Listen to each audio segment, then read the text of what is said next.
नमस्कार, वंदे मातरम। मैं हूं श्यामगिरी। आप देख रहे हैं हमारा चैनल मुद्दा भारत का। मुद्दा भारत का यानी मुद्दा आपका। मुद्दा है महाराष्ट्र की राजनीति से जुड़ी खबरों का। आज महाराष्ट्र राजनीति से एक अलग खबर आई है। अन्ना हजारे जो एक तरह से सो ही गए थे, अब फिर से जाग गए हैं। क्यों जाग गए हैं? क्योंकि उन्हें अजीत पवार के खिलाफ जो है फिर वो सो नहीं गए थे, मर गए थे, वो जिंदा हो रहे। अच्छा, तो उनको अजीत पवार के खिलाफ अब मुकदमा दाखिल करना है कि उनको क्लीन चिट क्यों दिया गया, उनको सरकार में कैसे लिया जा सकता है। इन्हीं सब विषयों पर हम चर्चा कर लेंगे। आखिर में अन्ना हजारे जो है सोए हुए कैसे जाग गए, कौन जगाया उनको, कौन बैकग्राउंड में काम कर रहा है अन्ना हजारे के, इस पर हम खुलासा करेंगे। सर, आपको क्या लगता है कि अन्ना हजारे जी जो है, मैं मिला हूँ उनसे, रालेगढ़ सिद्धि जाकर खुद मिला हूँ, उनका मुलाकात भी लिया हूँ उनका बहुत बहुत पहले। लेकिन उसके बाद से देखा हूँ लगातार मेरे ख्याल से पिछले 15 साल से जो है एकदम से गायब है। 10 साल से, क्योंकि 14 साल में मोदी आने में उनका वो आंदोलन का ये था। 10 साल बाद जो है अचानक फिर जाग गए जी। क्या कहेंगे, इस जागने के पीछे कोई जगाया है? सर, क्या है ना कि अन्ना हजारे सुपारीबाज है, एक नंबर का। अच्छा। मनोहर जोशी जब मुख्यमंत्री थे जी, तो मैं मनोहर जोशी का कितना काम करता था, कितना करीब था, आप जानते हैं। तो आप भरोसा करेंगे, आप लोगों को भी भरोसा करना चाहिए। बिल्कुल बिल्कुल बिल्कुल। उनका पूरा जो बिहाइंड द कर्टन मामले होते थे उसमें मैं हमेशा शरीक होता था। तो उस समय मनोहर जोशी ने मुझे बोला कि मेरे 4 मंत्री ऐसे हैं कि जो मेरे को तकलीफ देते हैं, तो 4 मंत्रियों को अभी भगाने का मैं बंदोबस्त कर रहा हूँ। और कल मेरी पहली एक मुलाकात मेरे आदमी की हो गई अन्ना हजारे से। मैं अभी ये चारों की सुपारी बोले, हाँ वो शिवसेना की भाषा है सुपारी, तो बोले ये चारों की सुपारी मैं देता हूँ और अन्ना हजारे को बोलता हूँ इनके खिलाफ आंदोलन करो और फिर मैं इनका रेसिग्नेशन ले लूंगा। अच्छा। तो अन्ना हजारे का पूरा आंदोलन जो था उस समय, वो सुपारी मिल गई तो उन्होंने आंदोलन शुरू कर दिया मनोहर जोशी के लिए। और इतना जोर से किया और सब फाइल कागज ये वो मनोहर जोशी उनको सप्लाई करते थे ना। अभी गवर्नमेंट ही अगर सप्लाई करने उस समय आरटीआई था नहीं। हाँ ना, आरटीआई भी क्या छोड़ो, सब फाइलें की डुप्लीकेट ये देते थे। और अन्ना हजारे के आंदोलन की वजह से 4 मंत्रियों को जाना पड़ा मनोहर जोशी के। ये फडणवीस की चाची थी ना, शोभा फडणवीस, उसको भी उसकी खड़से को जाना पड़ा था उस समय। ये तुम्हारा नासिक का एक आमदार है, अनुसूचित जाति जमाती का, अभी खड़ा होने की कोशिश में था, वो भी गया। सब ये इनकी वजह से गए और वो सुपारी लेके काम किए। वो मेरे सामने की बात है, तो मुझे मालूम है वो सुपारी लेते हैं और बहुत अहंकारी है। उनका जब मोदी जी के अहंकार के बारे में बोलते हैं, इनके जैसा तो अहंकार ही नहीं है। इनके अहंकार को आपने टच किया ना तो वो कुछ भी करते हैं। टच किया मतलब विरोध में भी किया और साइड में भी किया। एक बार ऐसा हो गया कि आनंद जी ने उनका एक कार्यक्रम रखा। ये कहानियां मजेदार रहती है, मूवी विषय हम ले लेंगे, अभी उनके पीछे कौन है वो भी बताता हूँ मैं तो कभी ये नहीं करता हूँ। तो सर कैसे हुआ कि आनंद जी के एक प्रोग्राम के लिए उन्होंने हाँ बोला, और उनका क्या स्वभाव है, मैं कार्यक्रम लेते हैं और कैंसिल कर देते हैं। एक दिन पहले बताते हैं कि भाई नहीं आ रहा हूँ, मेरी तबीयत ठीक नहीं है। उनका तो बहाना रहता है। और ऐसा लोगों को ये करने में उनको मजा आता होगा विकृत, कि मैं गया नहीं, उसकी भी चर्चा हुई वगैरह वगैरह। तो आनंदी के और मैं एक ही थे। तो आनंदी की मुझे बोला, अरे बुढ़ा नहीं आ रहा है। उसका अपने इतना पब्लिसिटी किया और उस समय उनका ये जलवा था। तो बोले पब्लिसिटी क्या है, ये नहीं आया तो मेरी आबरू जाएगी। ऊपर भी बहुत सारे लोग हैं ना, अन्ना हजारे को बुलाया मैंने, करे बाला साहब भी नाराज है क्योंकि वो वाकड़े तोंडाचा गांधी बोलते थे उनको। तो मैंने बुलाया इसलिए बाला साहब नाराज है, वो नहीं आए तो मेरे को प्रॉब्लम होगा। तो मैं भी अभी पहुंचा हुआ आदमी हूँ ना ये सब में, तो मैं अन्ना हजारे के पास तुरंत चला गया एक रात पहले। और उनको जाके बोला कि आप कल नहीं आ रहे? तो बोले हाँ माझी तबीयत जरा बरी नहीं है। टुनटुनित था माता, कुछ हुआ नहीं था, ऐसा ही मुड़ी और अपना महत्व बढ़ाने के लिए ऐसे नाटक करता था। तो मैंने बोला कि कल आप नहीं आएंगे, कोई बात नहीं, पर परसों आपको जरूर आना होगा। बोले क्यों? मैं बोला आप अगर आए नहीं तो आनंद के खुदकुशी करने वाला है, सीधा बोल दिया उनको। मैं बोला कल रात से वो आपका मैसेज आया शाम को, तब से इतना एकदम डिप्रेशन में गया है कि वो बोला अन्ना हजारे अगर मेरे को ये प्रोग्राम में नहीं आते तो इसका मतलब उनके मन में मेरे बारे में रिस्पेक्ट नहीं है। वो मुझे मानते नहीं है, तो मेरा जीने का क्या मतलब है? मैं सर नाटक करने में, अभी चंद्रा स्वामी को मैंने कैसे बनाया था उसकी कहानी आपको कई बार सुना चुका हूँ। तो मैं बोला वो परसों आ जाइए आप श्रद्धांजलि के लिए उसके। तो एकदम वो हिल गए, बोले क्या बात कर रहे हो? मैं बोला सर आप महात्मा गांधी से कम है क्या? अभी के महात्मा मेरी जनरेशन को, पुरली जनरेशन को कौन है? आप ही महात्मा गांधी की जगह है। और महात्मा गांधी अगर रिजेक्ट करते हैं तो यह हमारा बच्चा ये होने वाला ही है आपसे। तो बोले ऐसा है क्या? फिर मैं सोचता हूँ, मैं बोला सोचो मत, मैं यहाँ जो बैठा हूँ ना वो सीधा उनकी लाश के यहाँ ही पहुंचूंगा, आप नहीं आए तो। उन्होंने बोला लेके आओ, मैं आपको लेके जाने के लिए आया हूँ। और बाजू में जाके उनको बोला सर वो पागल आदमी है, खुद में खुदकुशी कर देगा, आप ये मत सोचो। बोले असं आहे का? आपण जाऊया। मैं आलोय ना बरोबर, गाड्या घेऊन आलोय परत। फिर उनको लेके गया, प्रोग्राम में आया तो उनके अहंकार को महात्मा गांधी बोला, एकदम चलो आगे। तो सर कैसे हुआ कि मनोहर जोशी के सामने मैंने देखा है, अभी ये अजीत दादा के मामले में हम लोग आते हैं, सर ये सुपारी बाजार है। 10 साल इनको बोलने के लिए मुंह में शब्द नहीं थे, क्या जीभ नहीं थी, क्या डेड बॉडी थी, जिंदा थे ना, वो जिंदा है। अरे परसों तो हैरानी हो गई, ये कल ही ये इसका अन्ना हजारे का ये आया, तो मैंने एक मित्र को बोला कि वो अन्ना हजारे ने अजीत दादा के खिलाफ ये किया, तो मुझे बोला एनलाइटन क्लास से, बोला वो जिंदा है क्या अभी? बोला पागल ऐसा क्यों बोल रहा है? बोला 8-10 साल हो गए, कहीं नाम नहीं, कोई ये नहीं, उनके बारे में खबर नहीं। मैं बोला मर गया बूढ़ा कभी का?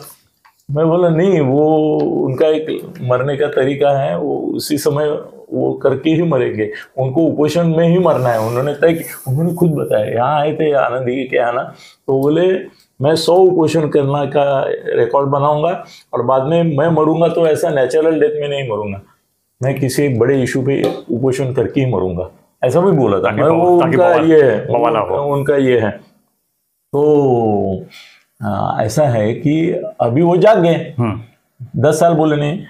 ये इलेक्शन भी भूमिका ले ली, किसी की भी लो, तुमको जो चाहिए उसकी भूमिका लो।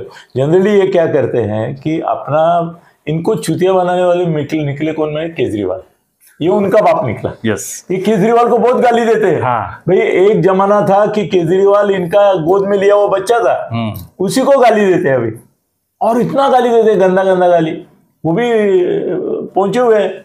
और वो उनको लगता है कि मैं केजरीवाल जब बन गया तो मैं जैसे कोई उसका गुरु करके वहां पे दिल्ली में राज करूंगा, मेरे हिसाब से ही सब चलेगा वगैरह वगैरह। केजरीवाल है।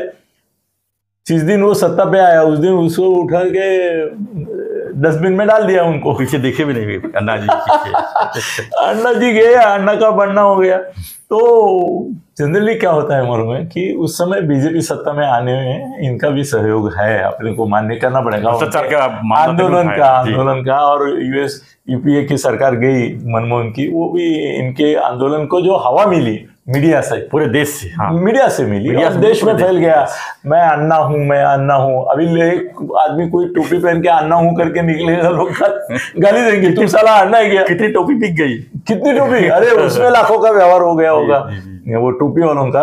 तो सर कैसे है ना, ये बीजेपी की सुपारी ली है। हाँ, अभी ना 2 मत प्रवाह है।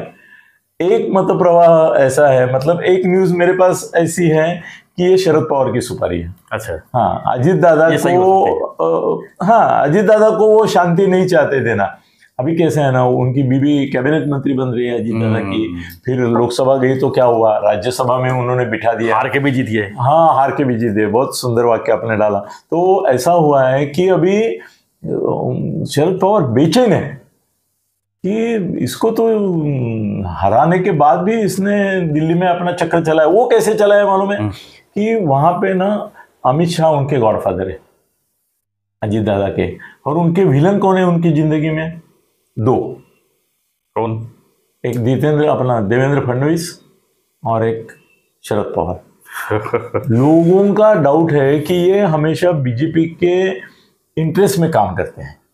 तो अगर बीजेपी के इंटरेस्ट में काम करते हैं तो अभी अजीत दादा बोझ किसके लिए बने? अमित शाह के लिए नहीं बने। अमित शाह तो लाडला बेचता है वो, मगर फडणवीस के लिए डोके दुखी बन गए। तो फडणवीस उनके पीछे लगा सकता है ऐसा आदमी कौन? अपने पार्टी का किसी को नहीं आगे कर सकते। हाँ, अन्ना हजारे उनमें हवा भर दी, उनको एक वियाग्रा दे दी तो उनके खड़े हो गए। तो पॉलिटिकल वियाग्रा, गलत मत समझ रहा हूँ। पॉलिटिकल वियाग्रा दे दी तो उनका खड़ा हो गया अन्ना हजारे। हाँ, ये ताकत। हाँ, तो नहीं तो बूढ़ा तो ऐसा सोया हुआ था।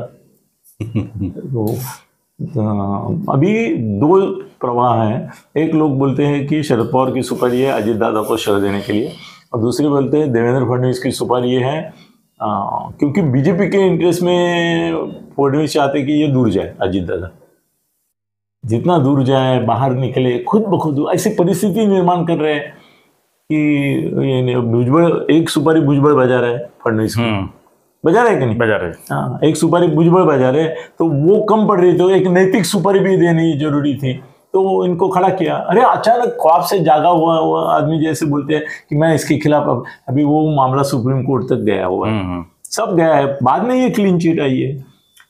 तो अभी ये क्लीन चिट मिलने के बाद और वो टारगेट भी कैसा पकड़ा, देखो सॉफ्ट टारगेट। अजीत दादा सॉफ्ट टारगेट है, वो इनके खिलाफ कुछ बोल नहीं सकता है क्योंकि उसका अभी क्लीन चिट का इतिहास चालू है, तो वो ज्यादा मचमच कर नहीं सकता इनके खिलाफ। इनकी अगर हिम्मत है, दम है, जहाँ होना चाहिए वहाँ, तो बोले ना, सत्ताधारी मोदी के खिलाफ बोले या कांग्रेस के खिलाफ बोलो। बिल्कुल, कांग्रेस के भी बहुत सारे मामले, नेशनल हेराल्ड का मामला है राहुल गांधी का, उसके बारे में बोलो। वहां तो कुछ 10 साल में बोले नहीं आप किसी के बारे में। आप रेवंडा जो हुआ कर्नाटक में, जो देवेगौड़ा का नातू 2000 बलात्कार, उसके बारे में भी नहीं बोले कुछ। ये तो भ्रष्टाचार के खिलाफ बोलते हैं ना खाली, तो बलात्कार भ्रष्टाचार नहीं है? वो भ्रष्टाचार कहाँ से आ गया? उनके हिसाब से नहीं हुआ। हाँ, उनके हिसाब से। क्योंकि मगर ठीक है, बलात्कार के बारे में मत बोलो, मगर भ्रष्टाचार के बारे में तो बोलना चाहिए था उनको। जी भाई, संविधान की बात हो रही है। ये जब उपोषण पे बैठे थे तो संविधान की प्रत सामने रख के बैठे थे, तो संविधान के बारे में इतनी चर्चा हुई, उन्होंने कहा उसके बारे में बोला, उठे नहीं लोकसभा में, तो संविधान के बारे में कौन बात कर रहा है? सर वो क्या करते हैं ना, उनका उपोषण है ना, उसमें भी एक मजा है। वो सीक्रेट में बोलूं कि नहीं बोलूं, मगर मनोहर जोशी ने ही मुझे बताया है। अभी वो नहीं ना सर, मेरे बहुत सारे विटनेस मर रहे हैं अभी, चले गए बेचारे। सर वो क्या करते हैं ना, इलेक्ट्रॉल का पाउडर मिक्स करके पानी पीते हैं। वो ये जरांगे जैसा उपोषण नहीं होता है उनका। जरांगे क्या करता है, पानी भी नहीं पीऊंगा बोलता है, ये पानी पीते हैं, पानी पीते हैं, मगर उसमें इलेक्ट्रॉल। सर इलेक्ट्रॉल ऐसा है कि आप सुबह शाम अगर 2-2 पूड़ी लेंगे ना, तो आपको खाने की जरूरत नहीं, आपका बना रहता है। तो अन्ना हजारे का उपोषण हमेशा चलता सर, 25 दिन 30 दिन कैसे चलता था। ये इलेक्ट्रॉल खाते थे और रात के समय खिचड़ी खाते थे। हाँ, ये खिचड़ी नहीं, साबुदाना की खिचड़ी। तो साबुदाना में बहुत शुगर रहती है, वो ताकत देती है। और रात को संडास में जाते थे, वहां रखा होता था।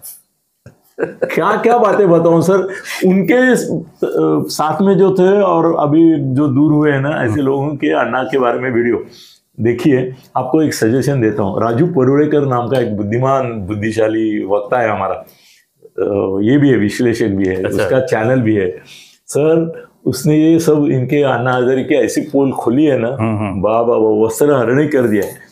अन्ना हजारे को मुंह दिखाने लायक नहीं रखा है, ऐसी बातें। राजू परुड़ेकर इसके लिए अन्ना सो गए क्या? वो क्या है ना, उनको कोई सुपारी नहीं देता तो नहीं करते वो। अभी मिल गया सुपारी। अभी 1-2-4 दिन में हम लोग एग्जैक्टली बताएंगे कि ये शरद पवार की सुपारी है या फडणवीस की, क्योंकि वो किस तरह से आगे बढ़ते हैं। तो उनका मोडस ऑपरेंडी है ना, उसमें अगर ये चैलेंज करते समय कोर्ट में बहुत सारे कागजात वगैरह देते हैं, खाली जाके बोलते हैं। अभी तो जाके खाली परमिशन मांगा उन्होंने कि हमको याचिका करनी है, तो याचिका लेके नहीं गए। याचिका करनी है तो एक 8 दिन का समय दो, फिर हम तैयारी करते हैं। अरे पहले तैयारी होनी चाहिए तुम्हारी याचिका की, किस आधार पर याचिका कर रहे हो वो बताना चाहिए कि नहीं। नहीं, हमको याचिका करनी है, इसको चैलेंज करना है, किस आधार पर चैलेंज कर रहे हो। मतलब ये भी बोगस है, कोर्ट को हकाल देना चाहिए था, 10,000 रुपये फाइन लगाना चाहिए था। अरे तो आया तो पहले तुम्हारा मुद्दा कौन सा है वो देख। अभी अन्ना हजारे क्या है ना, महात्मा गांधी है ना डुप्लीकेट, तो कोर्ट भी सोचता है बूढ़े को जाने दो, चल दे 8 दिन के बाद दे। वो क्या देंगे? क्या देंगे? उनको तो क्लीन चिट बाकायदा मिली है ना अजीत दादा को, मगर ये शरद पवार या देवेंद्र फडणवीस दोनों में से एक ये है। इसमें डाउट अगर लिया जाए तो दोनों का 50-50 है, दोनों का स्वार्थ है इसमें अटका अजीत दादा को लटकाने में। तो 2-4 दिन में खुलासा कर देंगे सर हम। बिल्कुल बिल्कुल बिल्कुल, समझ धन्यवाद। में आ जाएगा। तो फ्रेंड्स, आपको क्या लगता है कि अन्ना हजारे जो अचानक सो के उठ रहे हैं अन्ना जी, उसके पीछे क्या मकसद आप मानते हैं? हमें कमेंट बॉक्स किसने उनको व्याग्रा दी है एनर्जी की? कमेंट बॉक्स लिखिए और बने रहिए हमारे साथ, देखते रहिए हमारा चैनल मुद्दा भारत का। चैनल को लाइक शेयर और सब्सक्राइब जरूर करें। धन्यवाद। जय हिंद, जय महाराष्ट्र, जय श्री राम।